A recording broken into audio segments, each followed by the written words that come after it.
That's why many pastors, they just detach from people. Because the closer you get to somebody, the more you find that the respect begins to die. Matthew chapter 13, 54 to 58. And when he was come into his own country, he taught them in their synagogue, insomuch that they were astonished and said, whence had this man this wisdom and these mighty works? So Jesus came back to his village. He came back to his home church. He was teaching the people. And they said, wow, where is this guy coming from? What happened to him? We knew him a few days ago. What has shifted about him? And I look at the next thing. And this is how men commonize the grace sent to them. And that's why churches, many times, their pastor can't minister to them. Because they come to a point of frivolity. They come to a point of commonality. They come to a point of see finish.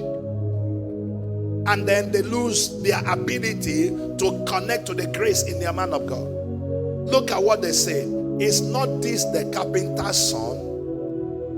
No, they're now defining him. This is the reason why church members die in church without receiving a testimony. It's not his carpenter's son. It's not his mother called Mary. Not Mary. Mary.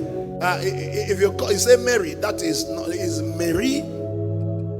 We know his mother is Mary.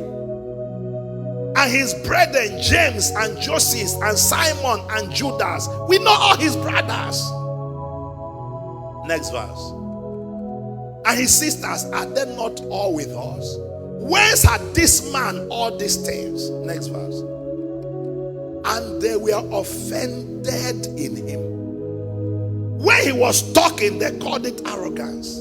When he was talking, they say, why is he talking as if there's something different about him? We saw him grow up here. What's the big deal? All his family members, he's talking about we should live right. His brother, no, they pursue woman. The other one there, this one, what is all this? We know his father said, the carpenter there. If he's talking about prosperity, why is his father knocking wood here? That's the mentality that keeps men down. Are you catching what I'm talking to you about? He said, how can he be talking to us about prosperity? All his brothers, we know all of them. They're struggling.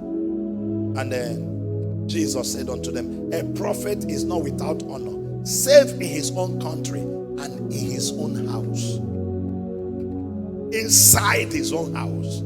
That's where a prophet's honor is not found. That's where his wife and his children and the people around don't have a sense that they're talking to a prophet. They're talking about papa and talking about husband and abusing to quarrel and abuse and be obstinate, not knowing that the man they're talking to carries the oil for their next level.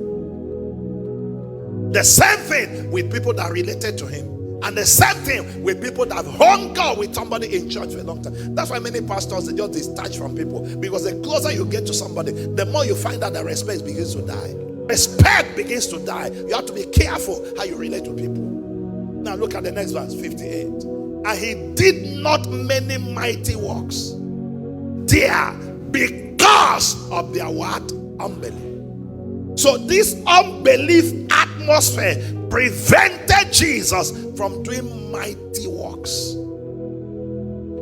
Now I am sure that when Jesus finished ministry and the blind did not see and the lame did not walk and deaf people did not hear and the dumb did not speak, they said, didn't we say he doesn't even have the power he's talking about?